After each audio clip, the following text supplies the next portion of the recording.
Helo agus fáilte chu trí seascad far a bhil na chuúra frostbeig na boranich agus na scíalchan ingantach an in Salesforce na Alba. Is me Iona Ballantyne agus ha mi tolig ra go bhfuil skipper Hibernian agus sean cluiceadh na Alba, Joelle Murray ar as Colrooms in studio. Ar program na heiche noch, bhir mi hínas Joelle sùil ar deireadh sheachdain scanniúil eile out an SWPL. Bring sin min ghèam deireadh son cúpa na cluinnidh Alba in na Hungary, agus géibh sin amach cimrathe Disney I brosach chlann-nighean Albanach gus ball-coise iachgain. Joelle, welcome back to 360. Thanks for having me. Thank you for coming back, and this is the first time you've been back this season, and what a start to the season. Bit mixed results, but are you enjoying it? Yeah, it's been a crazy start. I think mixed results is an understatement, but equally so, it shows that there is that kind of added and enhanced competitiveness in the league now, and it shows on their day anyone can beat anyone. And in terms of mixed results, I mean, even the 3-2 defeat against Partick Thistle, does that just show the quality that's coming up from SWPL2, or was it maybe a bit of an off day? What kind of happened? Probably a bit of both. We knew that Partick would have quality in their team. We knew that they would bring an aggressive play. That combined with us not playing to our standards, and credit to Partick Thistle, they deserved the 3 points on the day because they not only played better, but they showed that they wanted it more. Are you feeling good with how the team are kind of coming together this season though, and are you feeling good about the fixtures coming up? I think so, yeah. We recruited well in the off-season. We had a good bit of time to kind of bed those players in. We obviously recruited American players and recruited players from within the league, and we feel like we're in a really good place. We are happy to some extent with our performances and our results so far, albeit the blip against Partick. And for me, I think we deserved a point against Rangers, so that was disappointing, but yeah, overall pretty happy with how we've started. Well, that's the thing, because you haven't actually conceded many goals, especially in terms of the league, so things are going right. So you must be pleased with that. Yeah, and I mean, excuse me, for a defender, I think for me that's my primary focus, is not to concede. And because we haven't done that, or done that as much as we did last season, I think that's a positive. However, at the other end of the park, we kind of want to improve on our goals for tally. But I'm sure that will come as the season kind of progresses and transitions. Now we do need to talk about one of your players who's been awarded SWPL 1 Player of the Month for September, Colette Kavanagh. She must be delighted with that. Yeah, she's absolutely delighted. She was in the group chats asking us to vote for her, so we all of course did. But no, all joking aside, she thoroughly deserves that award. If you've seen her performances this season, she's full of energy. She's so tenacious in and out of possession, and she scores goals. She scored a fantastic goal on Sunday against Aberdeen that ended up being the winning goal, and fully deserving of the Player of the Month award. We also need to give a special mention to Dundee United's Rachel Todd. She's been awarded SW Player 2 Player of the Month for September. So it's good to see it's great to see the recognition for all of these players across the league too. Yeah, of course, and I think it's important that recognition is there, because players put in the hard work week in, week out, so it's nice to have that kind of monthly competition and monthly award for that. And in terms of SWPL 1, I mean, we're still at the start of the season, but there have been quite a few surprise results, probably, even if we look around the league at Spartans, losing 9-0 to Glasgow City, but then drawing 2-2 against Celtic at the weekend.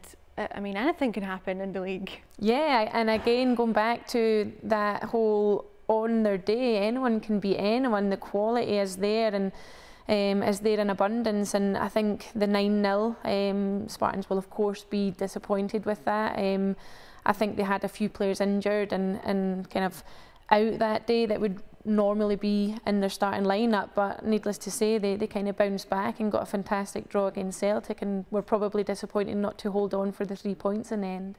And Rangers sitting top of the table, and an interesting and would you say a good? I don't know. Just an interesting result against Glasgow City, that 1-1. So, I mean, what did you make of that? Yeah, I managed to watch the game. We had an early kick-off on Sunday, so I managed to watch that game, and I knew it would be a close game because the two squads are full of quality.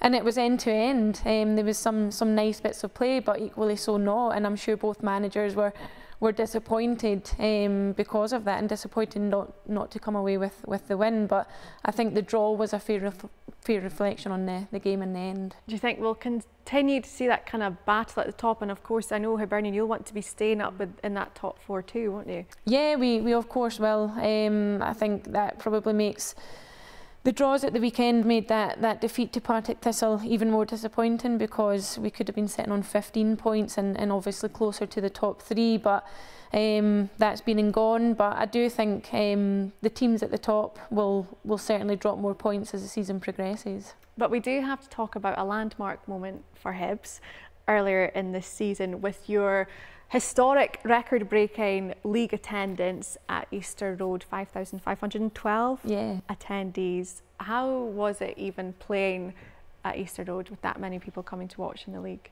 It was unbelievable. We kind of had an idea that there was going to be a big attendance because of course the tickets were free, so we were keeping an eye on how many had been kind of taken up, but of course with a free ticket there's always potential for a drop-off on the night, but the majority of the attendees turned up, and it was unbelievable. I've been quite fortunate to have played at Easter Road before, namely so the Bayern Munich game in the Champions League, but I think that game certainly exceeded that. The whole atmosphere, the whole occasion, the fact that it was against Hearts, and the fantastic tradition and history between those two teams made it very special for me. And hopefully something we'll see more of across the league this season.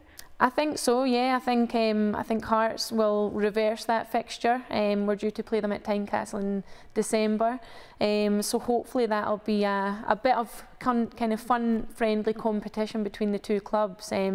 But yeah, I'd like to see it kind of spread out with Edinburgh, and can we see other clubs in the league do the same? And what about kind of even at the end of the game? We saw some lovely pictures afterwards of young fans, especially young girls, coming down and getting their shirt signed and meeting their heroes, which is you and your teammates. How did you feel when that was happening? It's a nice moment. We also had kind of friends and family in the crowd that came down, but for us, we do appreciate that we are role models, and these young players look up to us. So we appreciate that they've taken the time to come and watch us and support us, so we make an effort to kind of take the time at the end of the game to engage and answer any questions and sign anything that they have for us. So we do appreciate how important that is. Well, it is very special. It brings us very nicely on to our next feature. Now, sé immer spórsel sábailte hana UEFA Playmakers a tóir conim do chlann-nighean ága ball-coise iomairt tro gluisid, cluiche agus deireadh sgiobair Disney. Chai sin go óriam an dheidhinn gus bharrachd iomairt.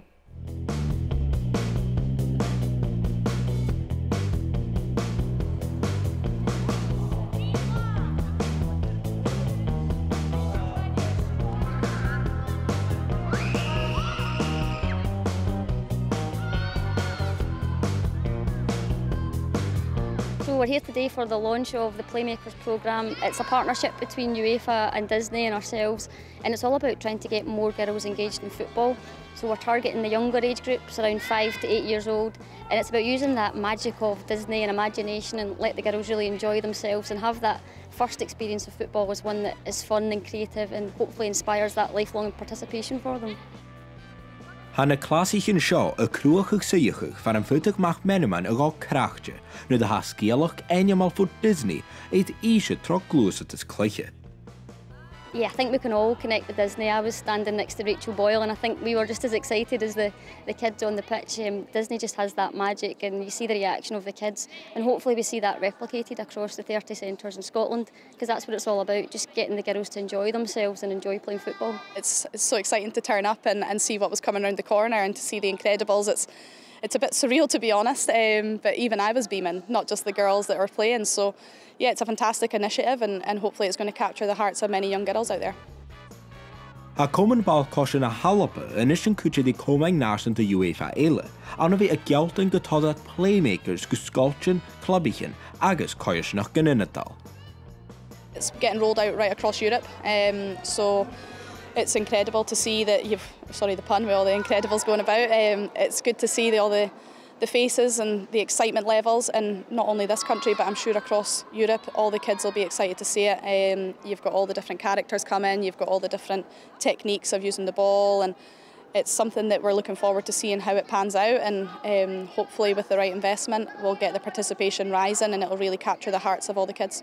We can't stand still, we always want to move forward with everything that we do.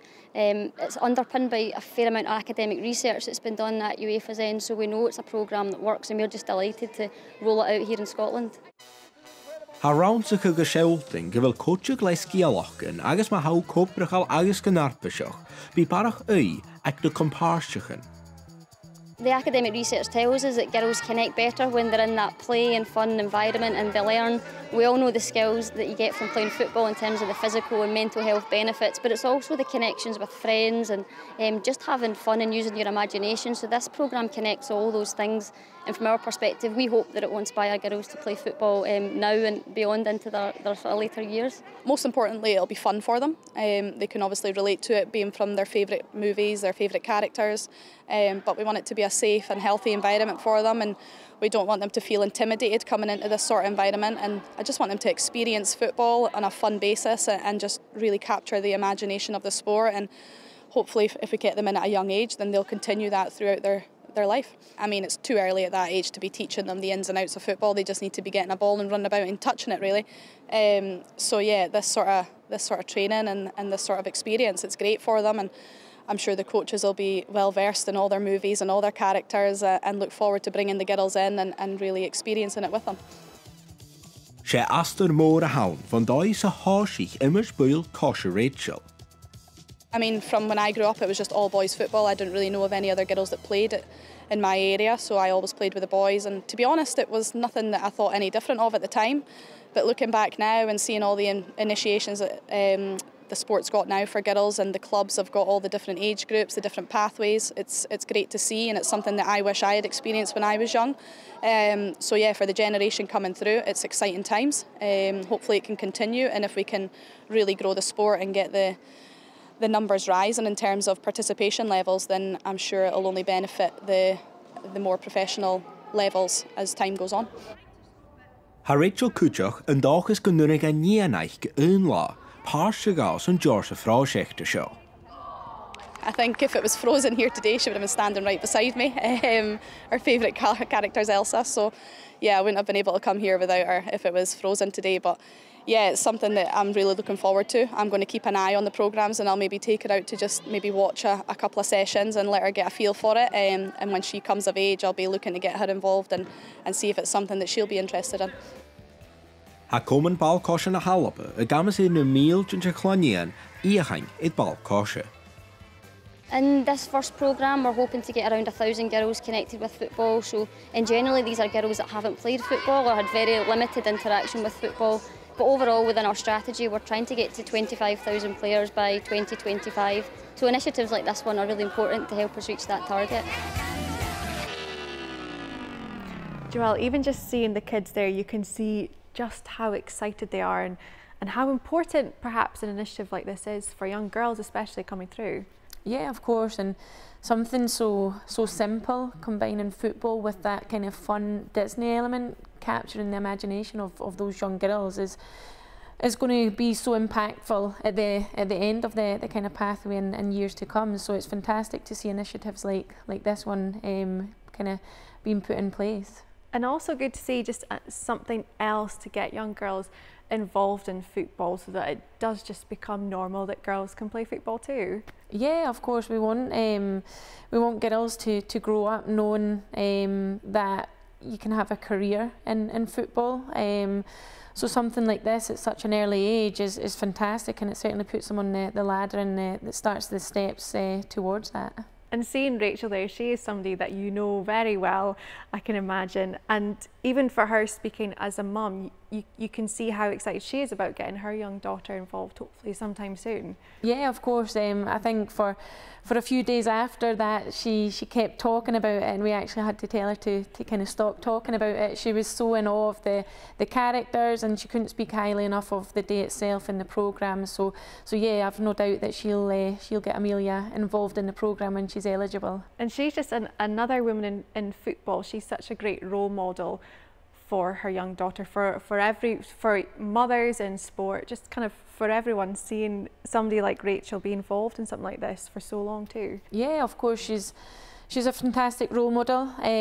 She's played football. Well, she played football for a number of years before she fell pregnant, and she showed that she can come back and not only play but come back and play at a high level. So yeah, I'm sure Rachel's a fantastic role model to many. And she also spoke about how she wishes something like this was around when she was younger. It is changed days. Do you feel the same? Do you wish there was something like that when you were young? I definitely think so, yeah. I think for me, if there was something like that when I was growing up, you would see kind of an increased volume of players in the game at the moment. But as Fiona alluded to on the video, she's hoping that the initiatives like this can kind of grow the game and have an impact on numbers going forward. There is a big goal for numbers, 25,000 young girls playing football by 2025. Do you think that's achievable? I think so. I think there's so many girls around the country looking to get involved in football. We have just introduced a practice and play session at Hibs. It's a session that sits under the pathway, and the appetite for that's been incredible. We've been running for the last few weeks, and we've got fantastic numbers. So if we are doing that at our club, it'll be interesting to see what other clubs are achieving as well. Well, as a coach yourself, how important is an initiative like this just for the game to develop even in Scotland? It's extremely important. I think every age group, you need to kind of take a different approach and deliver at an appropriate age and stage, and that's perfect for the younger age group. And as a coach myself, I'd be keen to kind of get involved and deliver one of these sessions. We might not see you in a suit though, is that right? Definitely won't see me in a suit. I'll maybe get Rachel to put the suit on. Yeah, she'll talk about it for a while. No, that's great. Thank you very much. Le ghèam deireadh cuideachd éile bharrachd Hamden gus main go cúpa na cluinnidh nach toirsiún súilrás a ghèam a bhí seo chaine na Hungary agus na hellen bharrachd. Aghaidh sé na ghèamachan sin choirí Joelle Murray agus deireadh McCoy.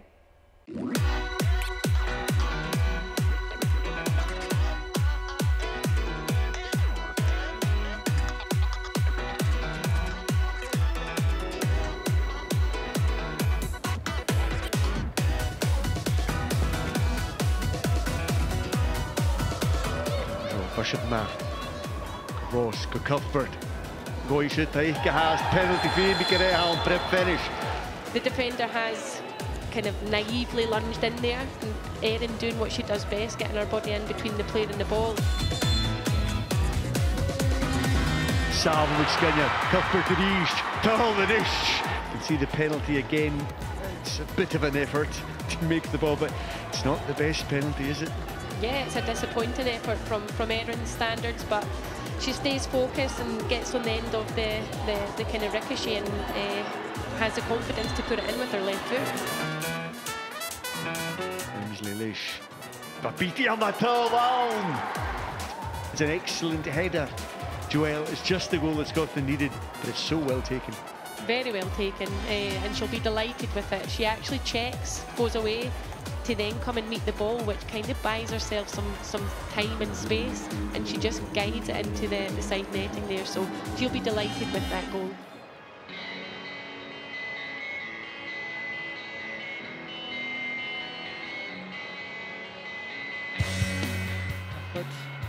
Well, Ukileorek is the game. Agus the issue now, but it's nice hasty. Sheachdain Johnson, agus deireadh. Joelle was coming, we just didn't maybe see it coming in that manner, but why not have a hit from that range out? In the game against Spain, the goalkeeper was a bit suspect with the high ball, and Erin took full advantage there. She certainly did. She done well to let the ball run across her body, and there's only one thing that she's going to do. She has a look before she even touches the ball, sees the keeper's off her goal and hits it sweetly with her left foot into the back of the net. It was a fantastic strike and replicating the strike against Jamaica from distance as well.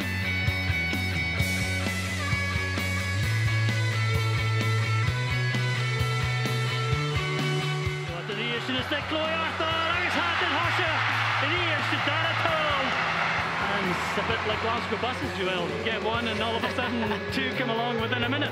Yeah, they do, and they always say that you're always susceptible to losing a goal after you've conceded. So it was a fantastic build-up. It started with Rachel at the back and a fantastic ball to pick out Chloe Arthur, who finished nicely in the side netting with her head there.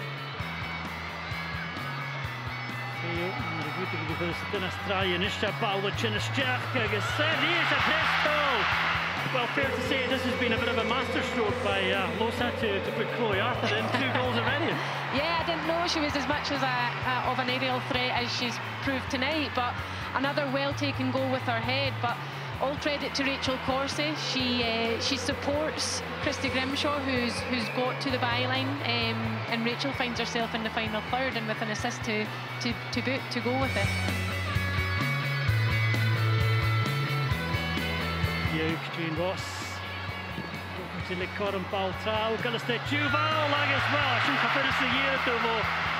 Just the Grimshaw in the stay, capos the pool, agus Horakia too, the Brocky of Kadish, agus Alba, the Kerata line, then a slew and a chef, Minachin, Ballet Union, and we're talking about tiki-taka, Joelle. That was really good football again, and it was the simplest of tap-ins at the back post.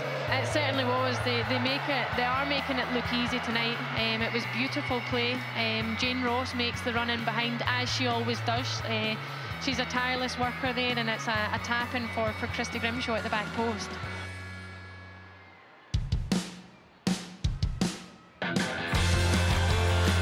Danver, Galloop agus Snock, agus at the toe line of Ash. Joelle, that wasn't the start we were expecting at the start of the second half. The first corner, and they get a goal from it. Yeah, it's definitely not the start we would have been hoping for there. Disappointing, to say the least, especially in the manner we've lost it there. They got their corner from a goal kick. They had the bravery and confidence to build, break the front press, get themselves up the pitch, and it's a front post run. She's very heavily crowded out, but manages to get a touch on the ball, and it finds itself in the back of the net at the front post.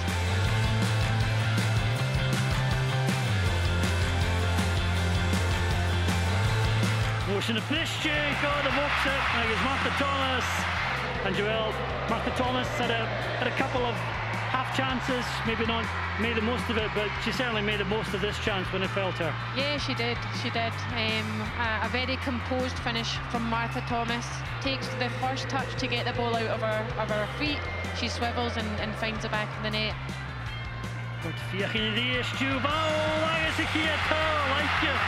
It's an Alba, Jenna Clark. What a night, what a debut. She's stayed up from the corner kick, and she's been picked out there delightfully by Erin, and finishes like a striker. Great goal, fantastic, absolutely delighted. Absolute dream debut there for Jenna Clark.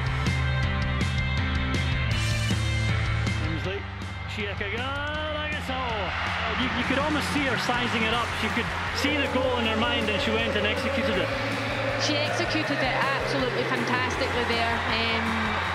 Yeah, clips the underside of the bar and finds the back of the net, and she's absolutely delighted. You can see in her celebrations that means absolutely everything to clear. Joelle, lots of positives from those first 2 matches there. What do you think, though, having been there yourself, we can improve on? I think for me, being more clinical in the final third will certainly be something that they'll be looking for over these next kind of 2 games, but also kind of being more defensively or better defensively. They'll certainly be disappointed with the goal they conceded against the Faroe Islands, so they'll be looking to kind of firm up both of those, I think. I was just going to ask about that goal they did concede against the Faroe Islands, a bit of a sloppy one. It does just show how important it is for Scotland not to concede now.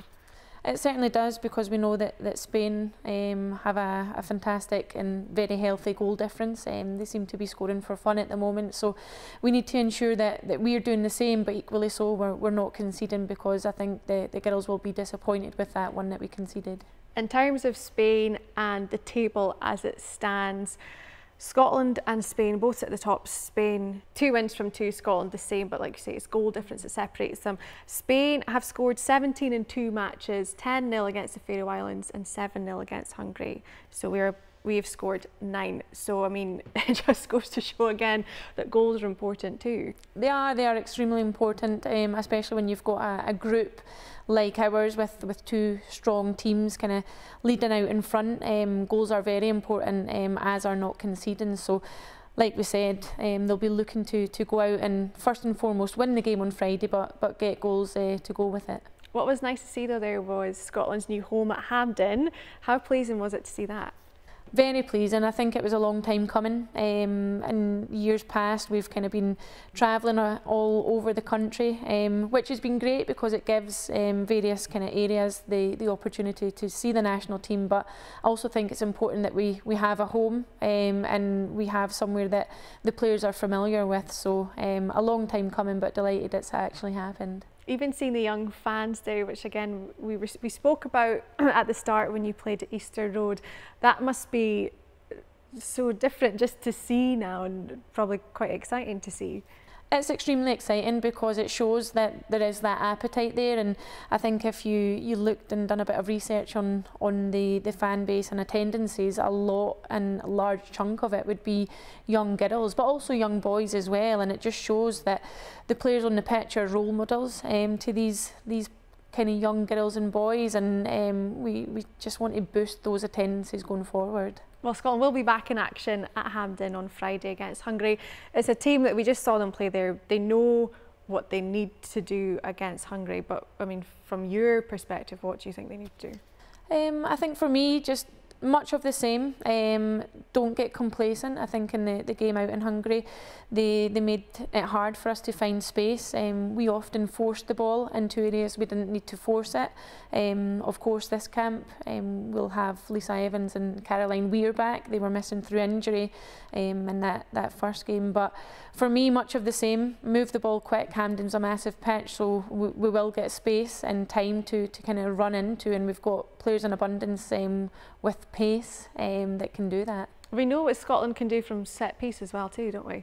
We certainly do. We've got a great aerial threat, Chloe Arthur, one of which surprised me, but also naturally Jenny Beattie and Rachel Corsie. So we are a threat at set pieces, corners and free kicks. So I think if we can capitalise on that on Friday night, that'd be great. And speaking about the team there, I mean, we did lose Kim Little to retirement a couple of months ago, but like you say, Lisa Evans and Caroline Bheir back. How important is it to kind of just maintain this group of players and really push them forward for hopefully that World Cup qualification? It's very important. I think consistency and continuity is key. I think having a core group of players that the manager can work with each camp is important, because of course injuries and illness cause disruption, so it's important that players are fit for continuity and consistency, and I think there's a great mix of youth and experience in that squad that can hopefully drive us on to success. Do you like how they're looking under Pedro Martinez Osa? I think so. I think from what I've heard, he's looking to bring in a kind of Spanish style of play, but also for me, I think it's important that we retain our Scottish identity of being a strong and hard team to beat. So a combination of the two is certainly very exciting. A combination of the two is probably what we will need against Spain, which is coming up in the coming months too. Yeah, we will. Spain are a fantastic team, a national team. They show it in their domestic teams as well. Barcelona, we've just saw in the Women's Champions League, unbelievable, one of the best women's teams I've seen in a long time. So that game will no doubt be very difficult, but I'm sure if the manager identifies threats and exploits weaknesses, we can kind of take something from that game. Before then though, there is the friendly against Sweden. Do you think that's a marker to see where this Scotland team is at? I definitely think so. I think it was important to get that game in between the Hungary and the Spain game, because Sweden will be of similar quality to Spain, not quite similar playing style, but similar quality in terms of individual players and collectively.